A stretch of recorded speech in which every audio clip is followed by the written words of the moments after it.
সবাই বলেন লা ইলাহা ইল্লাল্লাহ মুহাম্মাদুর রাসূলুল্লাহ। আল্লাহ এক, আল্লাহ ছাড়া কোনো ইলাহ নেই, মাবুদ নেই। মুহাম্মদ সাল্লাল্লাহু আলাইহি ওয়াসাল্লাম আল্লাহর প্রেরিত রাসূল। এটার উপর আমাদেরকে ইস্তিকামত থাকতে হবে, বিশ্বাস থাকতে হবে, ঠিক না? তাহলে আপনি ঈমানদার। যদি আল্লাহ আছে উপরে বিশ্বাস না করেন, ভয় না করেন, বুঝতে হবে আপনার ঈমান নেই, আপনার ঈমান নাই। ঈমানদার মানে প্রত্যেকটা কাজে কাকে ভয় করতে হবে? আল্লাহকে। কাকে? আল্লাহকে ভয় করতে হবে। এক হাদিসের মধ্যে আসছে, বুখারী এবং তিরমিজি শরীফ, মিশকাত শরীফ, তিনটা হাদিসের কিতাবের মধ্যে একটা হাদিস এসেছে, মান সামা রমাদানা ঈমানান ওয়া ইহতিসাবান গুফিরা লাহু মা তাকাদ্দামা মিন যামবি। তোমার জীবনের সব গুনাহ মাফ হয়ে যাবে যদি রমজানটাকে ঈমানের সহিত তুমি কাটাতে পারো। তোমার জীবনের সব গুনাহ মাফ হয়ে যাবে যদি তুমি এই রমজান মাসকে ঈমানের সহিত তুমি কাটাতে পারো। সুবহানাল্লাহ। এই হাদিসের মধ্যে বলেছে ঈমানের সহিত কাটাতে হবে। কিসের সহিত? রমজানকে কাটাতে হবে কিসের সহিত? ঈমানের সহিত। মনে থাকবে তো? একটা উদাহরণ দিলে আরো ক্লিয়ার হবে। ঈমান না থাকলে কোনো ইবাদত কবুল হয় না। যেমন আপনার মা বাবা আপনাকে কত দুনিয়ায় কত আদর করে, মায়া করে, মোহাব্বত করে, আপনি মা বাবাকে কত আদর করেন, মোহাব্বত করেন, ঠিক কি না?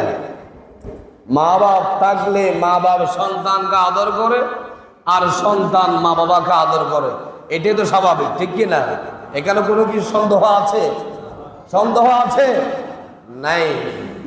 এবার ওই মা বাবা আপনাকে কত আদর করত, আপনার জন্য খাবার খেলে তিনি অর্ধেক খেলে আরো অর্ধেক সন্তানের জন্য রেখে দিত।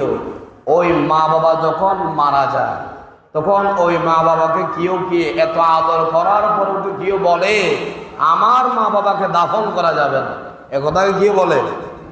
এত আদর করার পরও কোন সন্তান, কোন আত্মীয় স্বজন বলে না মা বাবাকে রেখে দাও, সবাই বলে তাড়াতাড়ি দাফনের ব্যবস্থা করো, ঠিক কি না? কেন বলে কথা? শুধুমাত্র তার ভিতরে তার রূহটা না থাকার কারণে সবাই বলে একে তাড়াতাড়ি দাফন করে ফেল। এই ডেড বডির কোনো দাম নাই। কেন? রূহ না থাকার কারণ। কি না থাকার কারণ? রূহ না থাকার কারণে আমি মুজিবুর রহমান, তার কোনো মূল্য থাকবে না। সবাই বলবেন ওনার বাড়ি কোথায়, তাড়াতাড়ি বাসায় পাঠিয়ে দেন, তাড়াতাড়ি দাফনের ব্যবস্থা করার জন্য, ঠিক কিনা? শুধুমাত্র রূহটা না থাকার কারণে আমার আর কোনো দাম নাই। ঠিক তেমনি ভাবে একটা মুসলমানের ভিতরে যখন ঈমান থাকবে না, ওই মুসলমানের কোনো ইবাদত আল্লাহর দরবারে কবুল হবে না, ঠিক কিনা? বুঝাতে পেরেছি? একটা মানুষের যেমন রূহ না থাকলে ওই মানুষের যেমন কোনো দাম থাকে না। এত আদর করার পরও যে সন্তানকে মা বাবা যে টুট দিয়ে আপনাকে চুমু দিয়েছে, আপনাকে হাত দিয়ে খাওয়ায়া দিয়েছে, ওই হাতও আছে, টুটো আছে, কিন্তু একমাত্র নাই রূহ। একমাত্র নাই কি? রূহ। রূহ না থাকার কারণে ওই মা বাবাকে কেউ বলে না দুনিয়াতে রাখো, সবাই বলে কবরস্থ করে ফেলো। ঠিক তেমনি ভাবে ইসলামের মধ্যে যখন আপনার ভিতরে ঈমান থাকবে না, তখন আপনি যত ইবাদত করেন, যত জিকির করেন, একটাও আল্লাহর দরবারে কবুল হবে না। এই জন্য এক নাম্বার আমল হচ্ছে আমাদেরকে ঈমান থাকতে হবে। কি থাকতে হবে? ঈমান থাকতে হবে। বেশি বেশি কালিমা পড়বেন, আর কালিমার অর্থটা বেশি বেশি পড়বেন। ওই কালিমার অর্থ অনুযায়ী আপনি বিশ্বাস করবেন। আসসালামু আলাইকুম ওয়া রাহমাতুল্লাহি ওয়া বারাকাতুহু। إن الحمد لله نحمده ونستعينه ونستغفره ونؤمن به ونتوكل عليه ونعوذ بالله من شرور أنفسنا ومن سيئات أعمالنا من يهده الله فلا مضل له ومن يضلله فلا هادي له ونشهد أن لا إله إلا الله وحده لا شريك له نشهد أن سيدنا وحبيبنا ومولانا محمدا عبده ورسوله الذي أرسله بالحق بشيرا ونذيرا وداعيا إلى الله بإذنه وسراجا وقمرا منيرا وقد قال الله تعالى في كلامه المجيد وفي فرقانه الحميد أعوذ بالله من الشيطان الرجيم بسم الله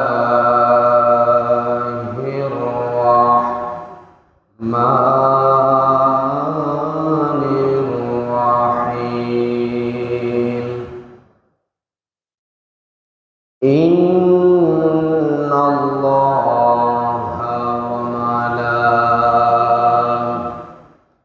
وملائكته يصلون على النبي يا أيها الذين آمنوا صلوا عليه وسلموا تسليما اللهم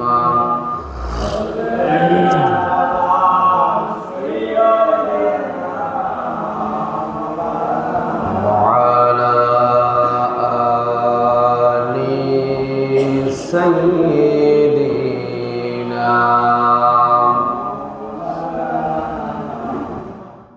আর মোহাব্বতে নবীর প্রতি দুরূদ শরীফ পড়ে আল্লাহুম্মা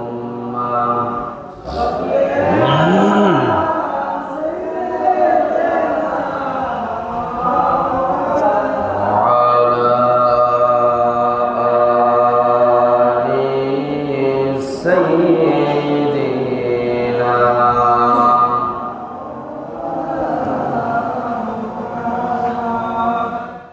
যে মানুষের বেদনায়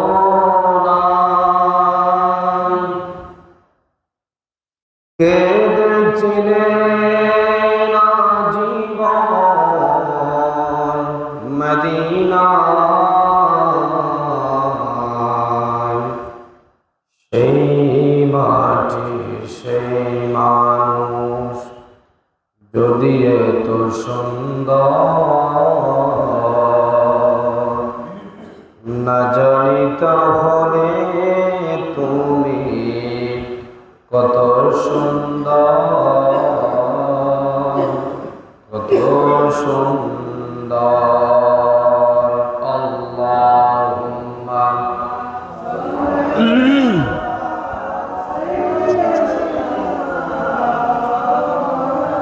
وعلى آل سيدنا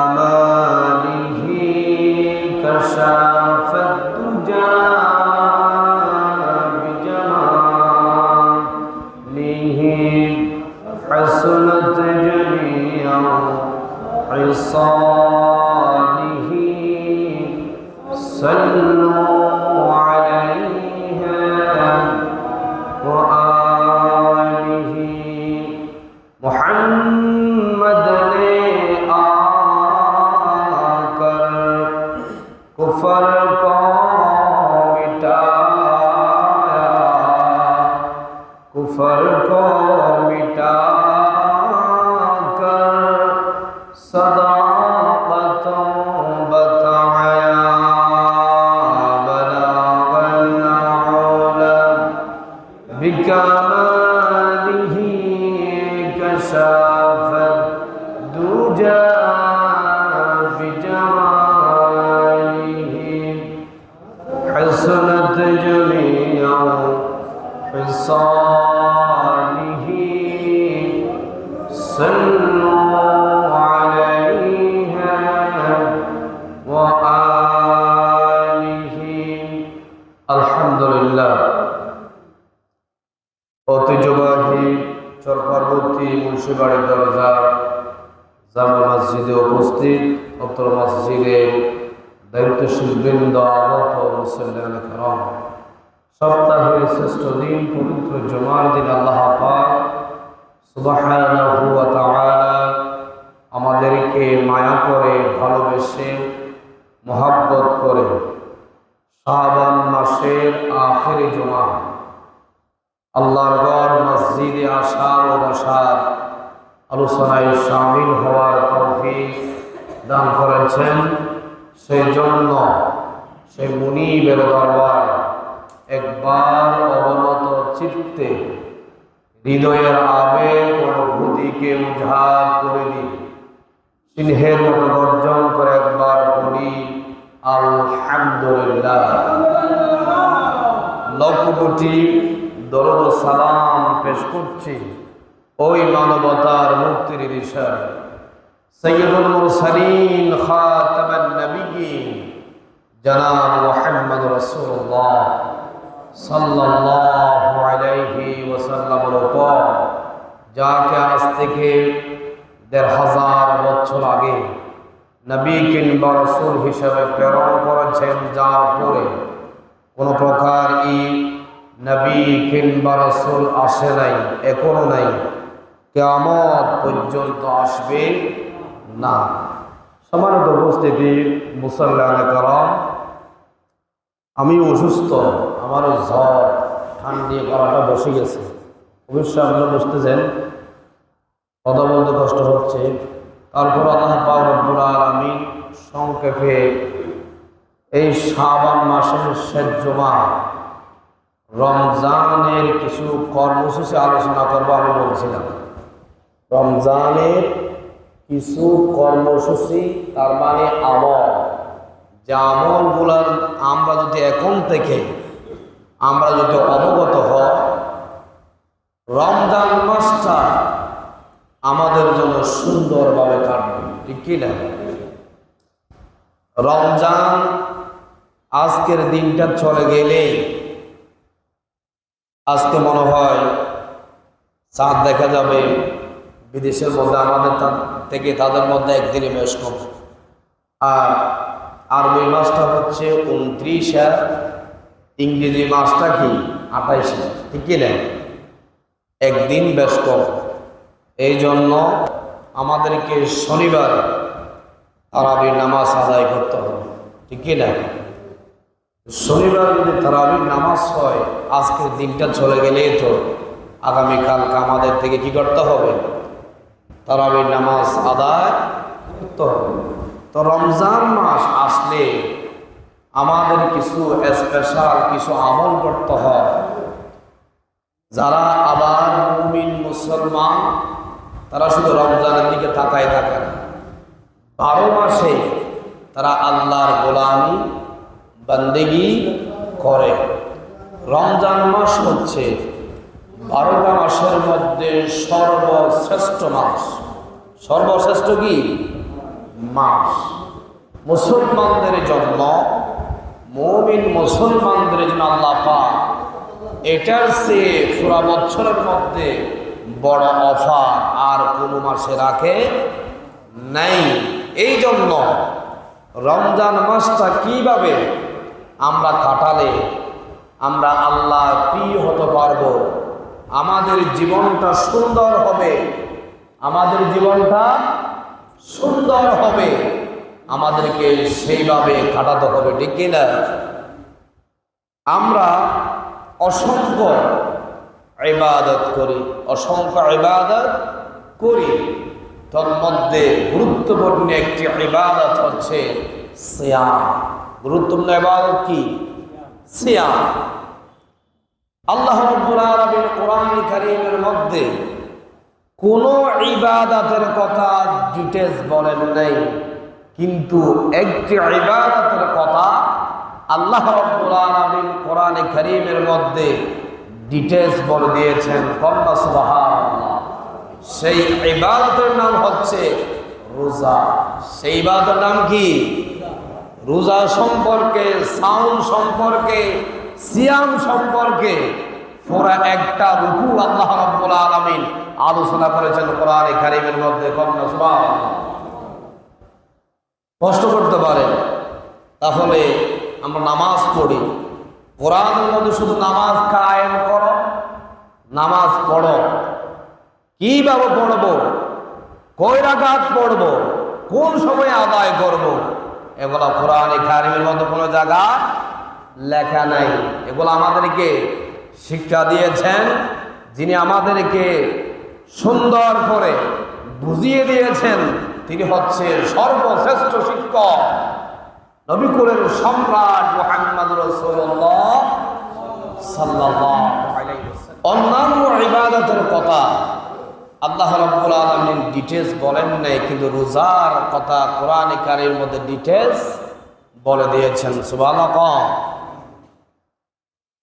তারপরেও যদি আমরা হতভাগা মুসলমান এই রমজান মাস পাওয়ার পরও আমরা যদি নিজেদের গুনাহ মাফ করাতে না পারি, আমাদের মতো হতভাগা মুসলমান আর কেউ হতে পারে না।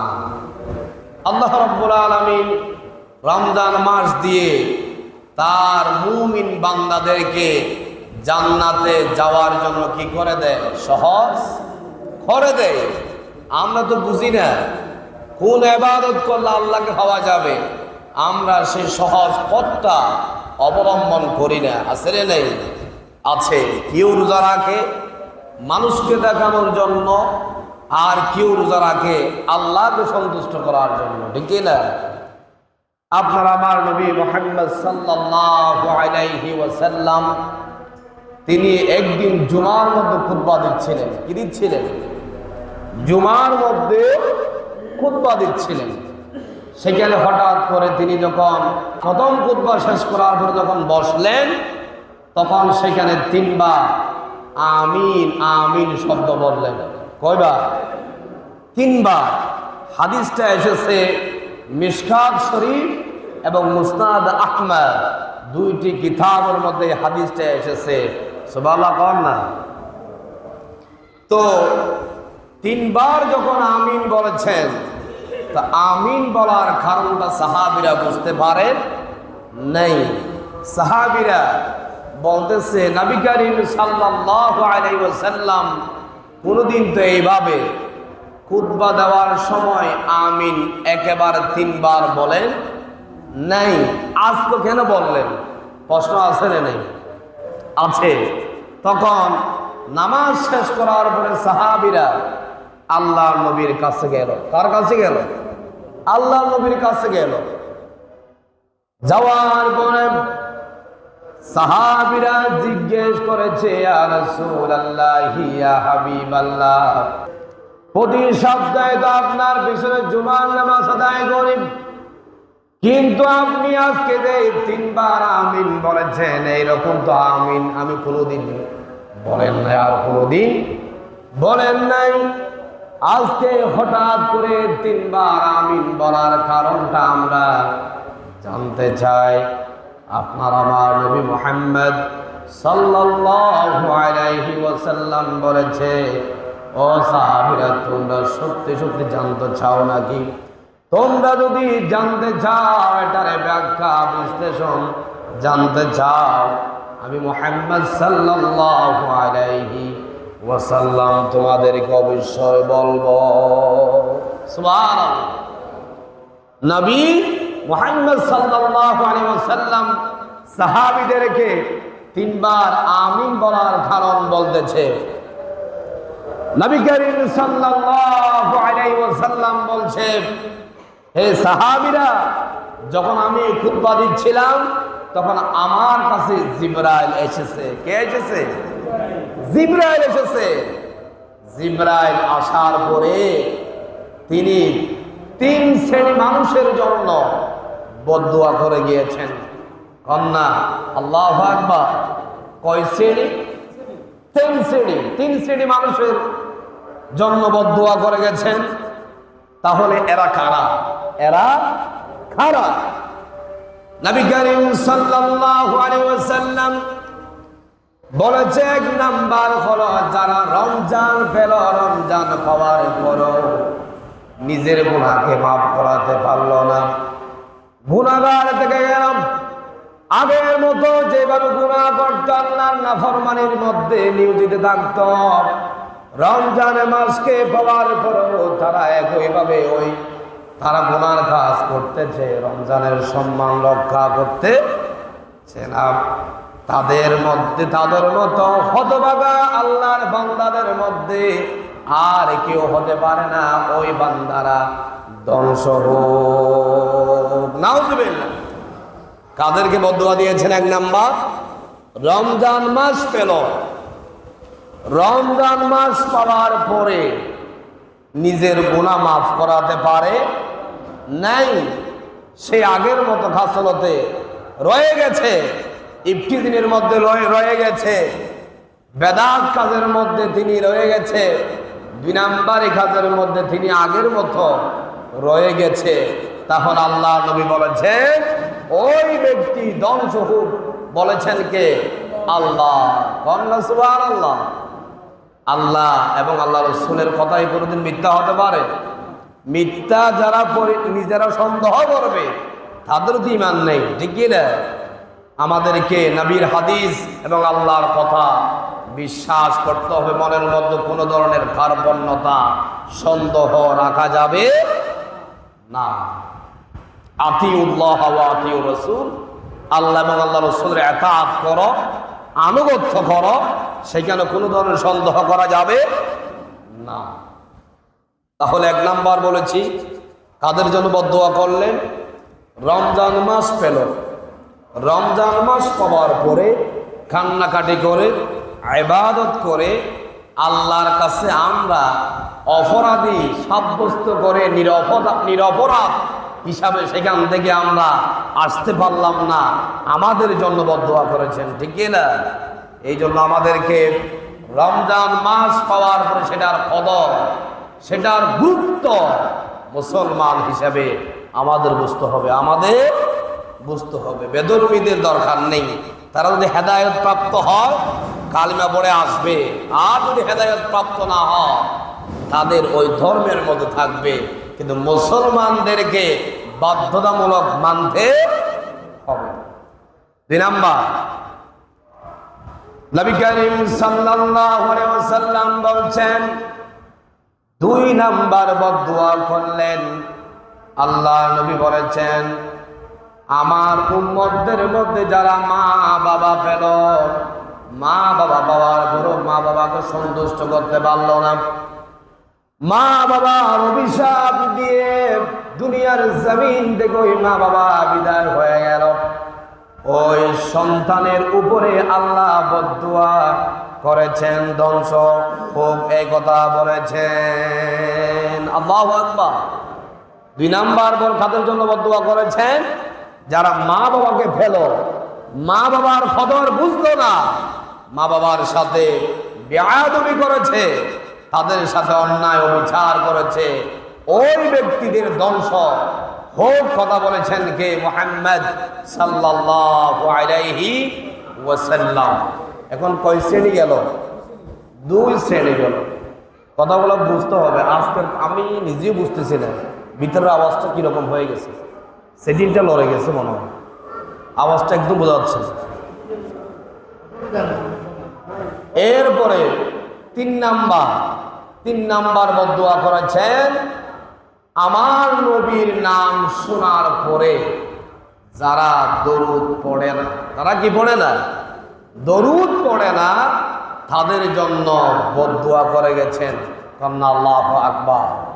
তাহলে 3 শ্রেণী মানুষের উপরে কি করবে? বদদোয়া করেছে ওই দিন।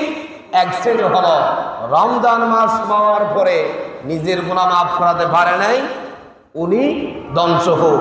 2 নাম্বার, মা বাবা পেল, মা বাবা পাওয়ার পরে মা বাবাকে রাজি খুশি করাতে পারে নাই, তার উপর অসন্তুষ্ট হয়ে দুনিয়ার জমিন থেকে বিদায় হয়ে গেল, ওই সন্তান ধ্বংস হোক। 3 নাম্বার হচ্ছে ওই ব্যক্তি ধ্বংস হোক যেই ব্যক্তি আপনার আমার নবী মুহাম্মদ সাল্লাল্লাহু আলাইহি ওয়াসাল্লামের নাম শোনার পরে যারা দরুদ পড়ে না তারাও ধ্বংস হোক। ঠিক কি না? তাহলে এই 3টা শিক্ষা আমাদেরকে নিতে হবে। এর মধ্যে একটা একেবারে সামনে, একদিন পরে শুরু, যেটা হচ্ছে রমজান। যেটা কি? রমাদান। এই রমজান মাসের মধ্যে আমাদেরকে খুব গুরুত্ব সহকারে তার ইবাদত বন্দেগী আমাদেরকে করতে হবে। আল্লাহ রাব্বুল আলামিন কোরআনে কারীমের সূরা বাকারার মধ্যে বলেছেন, ইয়া আইয়ুহাল্লাযীনা আমানু কুতিবা আলাইকুমুস সিয়াম কামা কুতিবা আলাল্লাযীনা মিন ক্বাবলিকুম লাআল্লাকুম তাত্তাকুন। আল্লাহু আকবার। ইয়া আইয়ুহাল্লাযীনা আমানু, হে ঈমানদারগণ, কুতিবা আলাইকুমুস সিয়াম, তোমাদের জন্য আল্লাহ পাক রোজাকে ফরজ করে দিয়েছেন। সুবহানাল্লাহ। এটা কোরআন শরীফের আয়াত। কিসের আয়াত? কোরআন শরীফের আয়াত। কামা কুতিবা আলাল্লাযীনা মিন ক্বাবলিকুম, বলেছে এই রোজা শুধু তোমাদের উপরে ফরজ করা হয় নাই, তোমাদের পূর্ববর্তী যারা ছিল তাদের উপর এই রমজান, এই রোজা কি ছিল? ফরজ ছিল। লাআল্লাকুম তাত্তাকুন, এই রমজান আসে মানুষকে তাকওয়াবান বানানোর জন্য। কন্যা সুবহানাল্লাহ। মানুষকে কি বানানোর জন্য? তাকওয়াবান বানানোর জন্য। আর তাকওয়াবান হচ্ছে যারা আল্লাহকে ভয় করে। যারা আল্লাহ কি করে? ভয় করে, তারাই হচ্ছে কি? তাকওয়াবান। তারাই কি? তাকওয়াবান। কিন্তু আমাদের পূর্ববর্তী যারা নবীরা ছিল, তাদের উম্মতেরা ছিল, তাদের রোজা রাখার সিস্টেম ছিল অন্যরকম। আর মুহাম্মদ সাল্লাল্লাহু আলাইহি ওয়াসাল্লামের উম্মতের রোজা রাখার সিস্টেম আরেক রকম। ঠিক না? তাহলে আমাদের উপরে পুরো 12 মাসের মধ্যে 1 মাস কি করেছেন? ফরজ করেছেন। তাহলে এই রোজা আমাদেরকে গুরুত্ব সহকারে রাখতে হবে, যেন আমরা তাকওয়াবান হতে পারি। কি হতে পারি? তাকওয়াবান হতে পারি, আল্লাহকে যাতে করে ভয় করতে পারি। রমজানের আমি কিছু কর্মসূচির কথা বলেছিলাম, আমলের কথা বলেছিলাম। 17টা আমলের কথা বলবো। কয়টা? 17টা। নাম্বার বাই নাম্বার বলবো, মনে রাখবেন। 1 নাম্বার হচ্ছে রমজান মাসের মধ্যে আপনি যদি ঈমান হারা হয়ে থাকেন, আপনার থেকে ঈমান আনয়ন করতে হবে। কি করতে হবে? আচ্ছা, আপনার ভিতরে যদি কোনো ঈমান না থাকে, আপনি যদি রোজা সবগুলা রাখেন, নামাজও পড়েন, আল্লাহ দরবারে কোনো কিছু কবুল হবে? শর্ত হচ্ছে আগে ঈমান রাখতে হবে। কি রাখতে হবে? ঈমান রাখতে হবে। ঈমানটা কি রকম? আমরা আল্লাহ রাসূল সাল্লাল্লাহু আলাইহি ওয়াসাল্লামের রক্তমাখা যে কালিমা, সেটা আমরা পড়ব। ওই কালিমা মতো আমাদেরকে আমল করতে হবে, বিশ্বাস করতে হবে। এটাকে বলা হয় কি? ঈমান। আল্লাহকে বিশ্বাস করা, আল্লাহকে দেখি নাই, তার অস্তিত্ব যা আছে সবগুলো আমাদেরকে না দেখার পরেও বিশ্বাস করতে হবে। এটাই হচ্ছে ঈমান। এটা কি?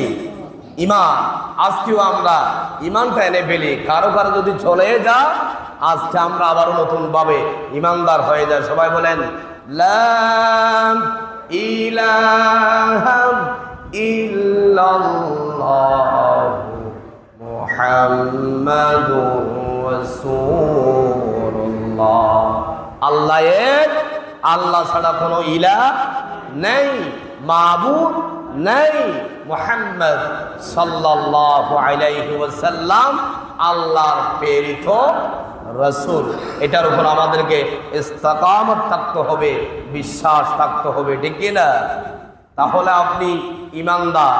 যদি আল্লাহ আছে উপরে বিশ্বাস না করেন, ভয় না করেন, বুঝতে হবে আপনার ঈমান নেই, আপনার ঈমান নাই। ঈমানদার মানে প্রত্যেকটা কাজে কাকে ভয় করতে হবে?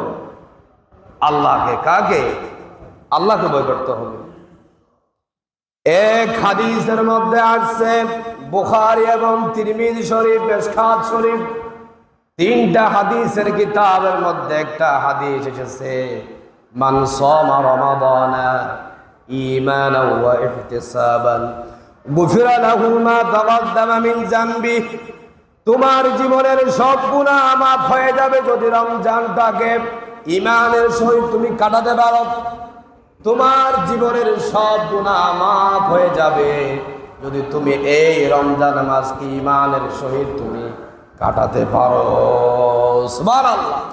এই হাদিসের মধ্যে বলেছে ঈমানের সহিত কাটাতে হবে। কিসের সহিত? রমজানকে কাটাতে হবে কিসের সহিত? ঈমানের সহিত। মনে থাকবো তো? একটা উদাহরণ দিলে আরো ক্লিয়ার হবে। ঈমান না থাকলে কোনো ইবাদত কবুল হয় না। যেমন আপনার মা বাবা আপনাকে কত দুনিয়ায় কত আদর করে, মায়া করে, মোহাব্বত করে, আপনি মা বাবাকে কত আদর করেন, মোহাব্বত করেন, ঠিক কি না? মা বাপ থাকলে মা বাপ সন্তানকে আদর করে, আর সন্তান মা বাবাকে আদর করে, এটাই তো স্বাভাবিক, ঠিক কি না? এখানে কোনো কি সন্দেহ আছে? সন্দেহ আছে? নাই। এবার ওই মা বাবা আপনাকে কত আদর করত, আপনার জন্য খাবার খেলে তিনি অর্ধেক খেলে আরো অর্ধেক সন্তানের জন্য রেখে দিত। ওই মা বাবা যখন মারা যায় তখন ওই মা বাবাকে কেউ কি এত আদর করার পরেও কেউ বলে আমার মা বাবাকে দাফন করা যাবে না? একথাকে কেউ বলে? এত আদর করার পরও কোন সন্তান, কোন আত্মীয় স্বজন বলে না মা বাবাকে রেখে দাও, সবাই বলে তাড়াতাড়ি দাফনের ব্যবস্থা করো, ঠিক কি না? কেন বলে কথা? শুধুমাত্র তার ভিতরে তার রূহটা না থাকার কারণে সবাই বলে একে তাড়াতাড়ি দাফন করে ফেল। এই ডেড বডির কোনো দাম নাই। কেন? রূহ না থাকার কারণ। কি না থাকার কারণ? রূহ না থাকার কারণে আমি মুজিবুর রহমান, তার কোনো মূল্য থাকবে না। সবাই বলবেন ওনার বাড়ি কোথায়, তাড়াতাড়ি বাসায় পাঠিয়ে দেন, তাড়াতাড়ি দাফনের ব্যবস্থা করার জন্য, ঠিক কিনা? শুধুমাত্র রূহটা না থাকার কারণে আমার আর কোনো দাম নাই। ঠিক তেমনি ভাবে একটা মুসলমানের ভিতরে যখন ঈমান থাকবে না, ওই মুসলমানের কোনো ইবাদত আল্লাহর দরবারে কবুল হবে না, ঠিক কিনা? বুঝাতে পেরেছি? একটা মানুষের যেমন রূহ না থাকলে ওই মানুষের যেমন কোনো দাম থাকে না। এত আদর করার পরও যে সন্তানকে মা বাবা যে টুট দিয়ে আপনাকে চুমু দিয়েছে, আপনাকে হাত দিয়ে খাওয়ায়া দিয়েছে, ওই হাতও আছে, টুটো আছে, কিন্তু একমাত্র নাই রূহ। একমাত্র নাই কি? রূহ। রূহ না থাকার কারণে ওই মা বাবাকে কেউ বলে না দুনিয়াতে রাখো, সবাই বলে কবরস্থ করে ফেলো। ঠিক তেমনি ভাবে ইসলামের মধ্যে যখন আপনার ভিতরে ঈমান থাকবে না, তখন আপনি যত ইবাদত করেন, যত জিকির করেন, একটাও আল্লাহর দরবারে কবুল হবে না। এই জন্য এক নাম্বার আমল হচ্ছে আমাদেরকে ঈমান থাকতে হবে। কি থাকতে হবে? ঈমান থাকতে হবে। বেশি বেশি কালিমা পড়বেন, আর কালিমার অর্থটা বেশি বেশি পড়বেন। ওই কালিমার অর্থ অনুযায়ী আপনি বিশ্বাস করবেন আল্লাহ আছে, মুহাম্মদ সাল্লাল্লাহু আলাইহি ওয়াসাল্লাম আমার শেষ নবী, প্রেরিত আল্লাহর রাসূল, এটার উপরে আমার থেকে বিশ্বাস রাখতে হবে, ঠিক কি না? বিশ্বাস রাখতে হবে। দুই নাম্বার হচ্ছে আমাদেরকে যখন রমজান মাস আমাদের সামনে চলে আসে, আমাদের থেকে চাঁদ তালাশ করতে হবে। কি তালাশ করতে হবে? চাঁদ তালাশ করতে হবে। এখন তো ডিজিটাল যুগ। আমরা আগের দিনের মানুষ যারা আছে, মুরব্বী যারা আছে, এরা এখনো চাঁদ দেখার জন্য পাগল হয়ে যায়। বলে যে আজকে শাবানের চাঁদ দেখা যাচ্ছে কিনা একটু দেখি। আর এখনো যুবক যারা আছে তারা চাঁদ দেখে না, তারা টেলিভিশনের মধ্যে থাকায় থাকে। ঠিক না? টেলিভিশনের মধ্যে গিয়া দেখে থাকে। ওই বাংলাদেশ ইসলামী ফাউন্ডেশনের যারা আছে তারা এখান থেকে বলে দেবে আজকে চাঁদ দেখা গেছে, এটা বলবে, তাও এশারের পরে, তাও রাতের 9টার পরেও অনেক সময় হয়ে যায়। এক বছর দেখলাম চাঁদ দেখা গিয়েছে বলে সবাই তারাবির নামাজ পড়ে ফেলেছে। রাতের 10টার পর নাকি বলতেছে আজকে দেখা যায় নাই, আগামীকালকে চাঁদ দেখা যাবে। এরকম অনেক সময় হয়। ঠিক কি না? এই জন্য আমাদেরকে টেলিভিশন না দেখে, আকাশ যদি মেঘাচ্ছন্ন থাকে এটা ভিন্ন বিষয়, আকাশ যদি ক্লিয়ার থাকে চাঁদটা নিজ চোখে দেখবেন, নিজ চোখে দেখবেন। সুন্নাহ মুহাম্মদ সাল্লাল্লাহু আলাইহি ওয়াসাল্লাম প্রত্যেকটা মাসের চাঁদ তিনি নিজের চোখে দেখেছেন। আর একটি দোয়া পড়তেন। দোয়াটা হয়তো অনেকে জানেন না, আমি আজকে বলতেছি। হয়তো মুখস্থ না থাকলে নিজেরা শিখে নেবেন, অনলাইন থেকে পাওয়া যায়, তাদের মোবাইল আছে। দোয়াটা শিখে নেবেন, পড়লে একটা সুন্নাহ আদায় হবে। কি হবে? সুন্নাহ আদায় হবে। আমার সাথে সবাই পড়েন আল্লাহুম্মা, আরো জোরে বলতে হবে আল্লাহুম্মা আহলিলহু আহলিলহু আলাইনা বিল ইউমনি ওয়াল ঈমান ওয়াস সালামাতি ওয়াল ইসলামি রাব্বি ওয়া রাব্বুকা আল্লাহ, রাব্বি ওয়া রাব্বুকা আল্লাহ। এই দোয়াটা পড়বেন চাঁদ দেখার সাথে সাথে। কি দেখার সাথে সাথে? না জানলেও বাধ্যতামূলক পড়তে হবে, সেটা না পড়তে পারলো ভালো। তারপরে নিজের চোখে চাঁদটা দেখার জন্য চেষ্টা করবেন। কোন দিন? আজকে নাকি কালকে? আগামীকালকে। কোন দিন? আগামীকাল। এটা হচ্ছে 2 নাম্বার আমল।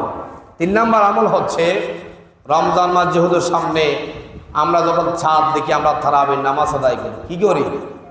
তারাবির নামাজ আদায় করি। রোজা রাখবেন, সাথে সাথে তারাবির নামাজটাও আদায় করার জন্য চেষ্টা করতে হবে। এখানে প্রশ্ন আসে, অনেকে প্রশ্ন করতে পারেন, হুজুর রোজা রাখলাম, তারাবির নামাজ পড়লাম না, আমার রোজা হবে কিনা? এখানে একটা প্রশ্ন আছে না? অনেকে তারাবির নামাজ পড়তেও চায় না, রোজা রাখে কিন্তু নামাজ পড়ে না। ওই রোজার কোনো দাম নাই যদি ফরজ নামাজ না পড়ে। আর তারাবির নামাজ পড়া হচ্ছে সুন্নাহ। তারাবির নামাজ পড়া কি?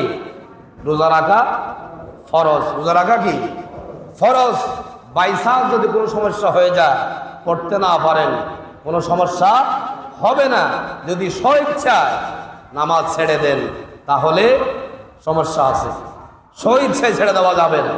কিন্তু কোনো সমস্যা থাকলে, ছুটে গিয়েছেন, খুব আফসোস করতেছেন, বা নিজেও পড়তে পারলেন না, অসুস্থ হয়ে গেছেন, সেটা ভিন্ন বিষয়।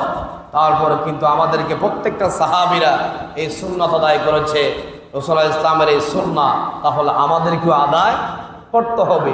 রোজা আলাদা, তারাবির নামাজ আলাদা। আপনি রোজার সওয়াব পাবেন, টেম্পারেলি সওয়াব পাবেন। টেম্পারেলি সওয়াব আর মজবুত সওয়াব বেশ কম আছে রে নেই? আছে। এই জন্য তারাবির নামাজটা আমাদেরকে পড়তে হবে। যারা তারাবির নামাজ, কদম তারাবি পড়বেন, আমাদের যারা হাফেজ সাহেবরা তারাবি পড়াবে, আমরা তাদেরকে বলবো যাতে কোরআন শরীফ যেগুলো তেলাওয়াত করা হয়, আয়াতগুলো যেন আমরা কানে শুনি এবং ক্লিয়ারভাবে বুঝি। ঠিক কি না? অনেক মসজিদে কদম তারাবি হয়, কিছু বোঝা যায় না। লাস্টেরটা এবং ফার্স্টেরটা বোঝা যায়, আর মাঝখানে কিছু বোঝা যায় না। এইরকম কদম তারাবি চালু আমাদের দেশে আছে না নেই?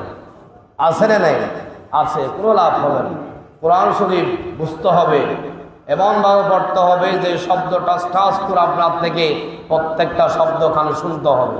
উনি তো বাকির মতো পড়ে যাবে, আপনি নামাজটা চিন্তা করতেছেন তাড়াতাড়ি, হুজুরে পড়তেছে, হুজুর কারো ধন্যবাদ দিচ্ছে। অনেক মুসল্লিরা আছে বলে হুজুর তো আমাদেরটা ভালো, 10 মিনিট আগেই শেষ করে দেয়। ঠিক কি না? 10 মিনিট আগে শেষ করে আপনি মনে করতেছেন আপনি ফার্স্ট হয়েছেন। না, আপনার খাতার নাম উঠবে একেবারে লাস্টে। ঠিক কি না? তাহলে আমাদেরকে সেদিকে খেয়াল রাখতে হবে, নামাজের প্রতি মনোযোগী হতে হবে। 4 নাম্বার, সাহারি খাওয়ার সময় নিয়ে খাবেন, সময় নিয়ে খাবেন। আমাদের দেশের মধ্যে দেখা যায় যারা সাহারি খায় আগে উঠে না, অনেকে আছে তাহাজ্জুদ নামাজ পড়ার জন্য সময় নিয়ে উঠে যায়, ঠিক কি না? 3টার পরে উঠে যায়, নফল নামাজ পড়ার জন্য, তাহাজ্জুদ নামাজ পড়ার জন্য দাঁড়িয়ে যায়। আর অনেকে আছে রোজা একটা তো রাখতে হবে, এত আগে ওঠা তো দরকার নেই, হুজুর বলবে সময় আসার মাত্র 10 মিনিট, তখন উঠে তাড়াহুড়া করে সাহারি খাবে। এরকম কিছু লোক আছে। হাদিসের মধ্যে রাসূল সাল্লাল্লাহু আলাইহি ওয়াসাল্লাম বলেছে, আপনি যতক্ষণ পর্যন্ত দেরি করে আপনি সাহারি খাবেন, ততক্ষণ পর্যন্ত আল্লাহর দরবারে ফেরেশতারা আপনার জন্য দোয়া করতে থাকে। সুবহানাল্লাহ বলবেন না? এই জন্য আমরা আগে উঠবো, আস্তে ধীরে খাবো, আস্তে ধীরে খাবো সাহারি। কোনটা? সাহারির কথা। এই জন্য আমরা আগে উঠবো, আস্তে আস্তে খাওয়ার জন্য চেষ্টা করবো, তাড়াহুড়া করবো না। 5 নাম্বার, রমজানের মধ্যে তাহাজ্জুদ পড়ার একেবারে সুব্যবস্থা। যেহেতু আমাদের রোজা রাখতেই হবে, একটু আগেই বলেছি, আগে উঠবেন, উঠে তাহাজ্জুদের নামাজটা আদায় করে নেবেন। 2 রাকাত পারেন, 4 রাকাত পারেন, যাই পারেন, তাহাজ্জুদের নামাজটা পড়ে নেবেন। এরপরে সাহারি খাওয়ার জন্য রেডি হয়ে যাবেন। এরপরে হচ্ছে 6 নাম্বার, নিজেকে সকল ধরনের পাপ অন্যায় থেকে, অন্যায় কাজ থেকে বিরত রাখতে হবে এখন থেকে। রমজান আসতে মাত্র আরেক দিন, তাহলে এখন থেকে আমাদেরকে যা অন্যায় আগে করেছি এগুলা পরিহার করার জন্য শপথ গ্রহণ করতে হবে, সামনে আর করব না। 7 নাম্বার হচ্ছে বেশি বেশি এই মাসের মধ্যে কোরআন তেলাওয়াত করবেন। কি করবেন? যেহেতু এই মাস কোরআন নাজিলের মাস। কোন মাস? রমজান মাস হচ্ছে কোরআন নাজিলের মাস। আল্লাহ রাব্বুল আলামিন রমজান মাসের মধ্যে কোরআন নাজিল করেছেন। এই জন্য রমজান মাস ছাড়াও কোরআন তেলাওয়াত করবেন, কিন্তু রমজান মাসের মধ্যে একটু বাড়িয়ে করবেন। আপনি তো রমজান মাসে বেশি অনেক সময় মানুষের কাজকর্ম থাকে না, কিছু ব্যস্ত থাকে, যাদের কাজকর্ম কম তারা আগে আগে উঠে সকালবেলা কোরআন তেলাওয়াত করার জন্য চেষ্টা করবেন। এরপরে নিজের কাজের জন্য চলে যাবেন, কোনো সমস্যা নাই। তুলনামূলকভাবে একটু বেশি পড়ার জন্য চেষ্টা করবেন। এরপরে 8 নাম্বার আমল হচ্ছে এই রমজান মাসে তাড়াতাড়ি ইফতার গ্রহণ করার চেষ্টা করবেন। অনেক, বিশেষ করে মহিলারা, আমার মা বোনেরা আছে, অনেকে আছে ইফতারের সময় হয়ে গিয়েছে, সে গরুকে ঘাস দিতেছে, খাবার দিতেছে, হুজুর বলতেছে আজান হয়ে গেছে, ইফতারের সময় হয়ে গিয়েছে, ওনার এটা মাথায় নাই, সে গরু নিয়ে, ছাগল নিয়ে, মুরগ হাঁস নিয়ে ব্যস্ত। এরকম মহিলা আছে না? নাই? আছে। ইফতার তাড়াতাড়ি করবেন, সাহারি আস্তে আস্তে খাবেন। সাহারি কি করবেন? আস্তে আস্তে খাবেন। ইফতার একেবারে টাইমলি একেবারে রোজাটা ভেঙে দিবেন, যাতে বিলম্ব না হয়। কি না হয়? বিলম্ব না হয়, সেটা আমাদেরকে এখন থেকে প্রতিজ্ঞা করতে হবে। 9 নাম্বার, রমজান মাসে আমরা বেশি বেশি সদকা করব। কি করব? সদকা করব।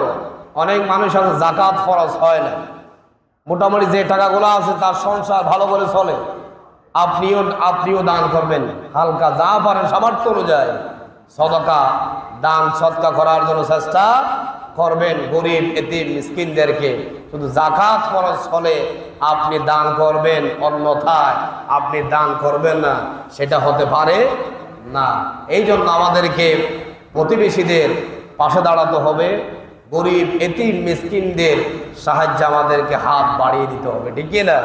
এটা রমজান মাসের মধ্যে একটু বেশি করবেন, যেহেতু রমজান মাসে 70 গুণ বেশি সওয়াব পাওয়া যায়। 70 গুণ সওয়াব কি পাওয়া যায়? বেশি পাওয়া যায়। এই জন্য রমজান মাসের মধ্যে আমাদের কাজ বেশি করতে হবে, যেহেতু এটার মধ্যে অফার বেশি। এই জন্য আমাদেরকে ইবাদত বলেন, সদকা বলেন, যেটাই বলেন বাড়িয়ে করতে হবে। ঠিক আছে? 10 নাম্বার, বেশি বেশি জিকির আর ইস্তেগফার বেশি বেশি পড়বেন। ইস্তেগফারের ফজিলত অনেক হয়েছে, জিকির ইস্তেগফার বেশি বেশি পড়বেন। যারা কোরআন তেলাওয়াত জানেন না, যারা কোরআন তেলাওয়াত করে তাদের পাশে গিয়ে শুনবেন, আপনিও সওয়াব পাবেন, কোনো সমস্যা নাই। আর যদি এই রকম শোনার মতো কোনো ব্যক্তি নাই, তাহলে আপনি বসে বসে জিকির করবেন, সুবহানাল্লাহ, আলহামদুলিল্লাহ, ওয়ালা ইলাহা ইল্লাল্লাহ, আল্লাহু আকবার, আর আস্তাগফিরুল্লাহ, আস্তাগফিরুল্লাহ, এই শব্দগুলো সবসময় পড়বেন। 11 নাম্বার হচ্ছে সামর্থ্য থাকলে মানুষকে ইফতার করাবেন। সামর্থ্য থাকলে মানুষকে কি করবেন? ইফতার করাবেন। আপনি ইফতার করালে ওটা মনে করবেন না আজকে ইফতার করালে মনে হয় আমার ইফতারগুলো আগামীকালের জন্য কমে যাবে। আপনার ওই খাদ্যের মধ্যে আল্লাহ রিজিক বাড়িয়ে দিবে। সুবহানাল্লাহ কর না। মানুষকে খাওয়ালে কোনোদিন রিজিক কমে না, মানুষকে খাওয়ালে রিজিক কি হয়? আরো বৃদ্ধি পায়। এই জন্য নিজেও করবেন ইফতার, আর উজ্জ্বলকে করার জন্য চেষ্টা করবেন। এটা রমজানের আগে থেকে যদি না জানেন, মাঝখানে করলেই তো 2-4-10টা চলে গেলে আপনি আমলটা করতে পারলেন না। এই জন্য আমি আগেই বলতেছি, ঠিক না? এরপরে 12 নাম্বার 5 ওয়াক্ত নামাজ যত্ন সহকারে জামাতের সহিত রমজান মাসে পড়ার জন্য চেষ্টা করবেন।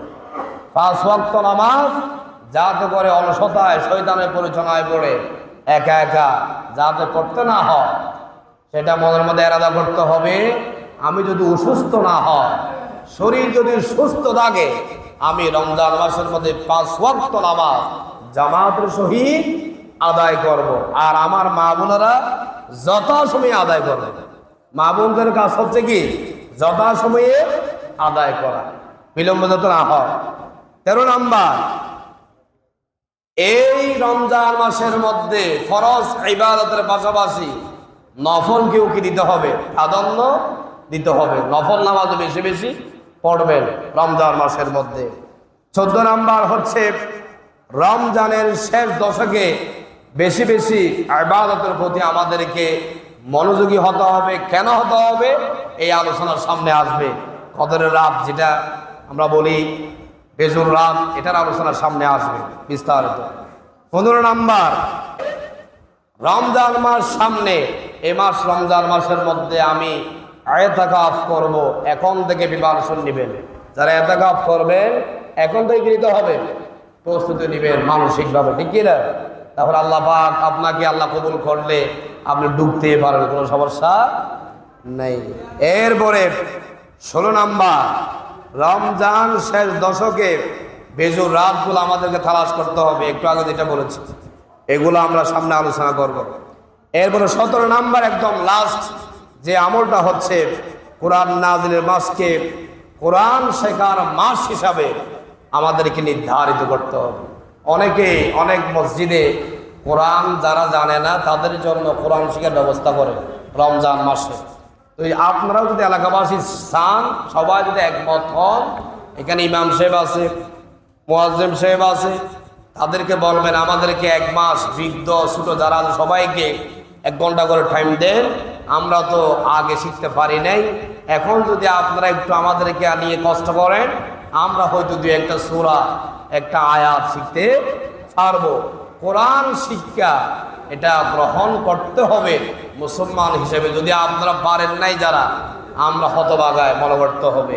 আমরা ভাগ্যে, আমার ভাগ্য তেমন ভালো নাই বলে আমি শিখতে পারি নাই, এখন বৃদ্ধকাল হলেও চেষ্টা করে যেতে হবে।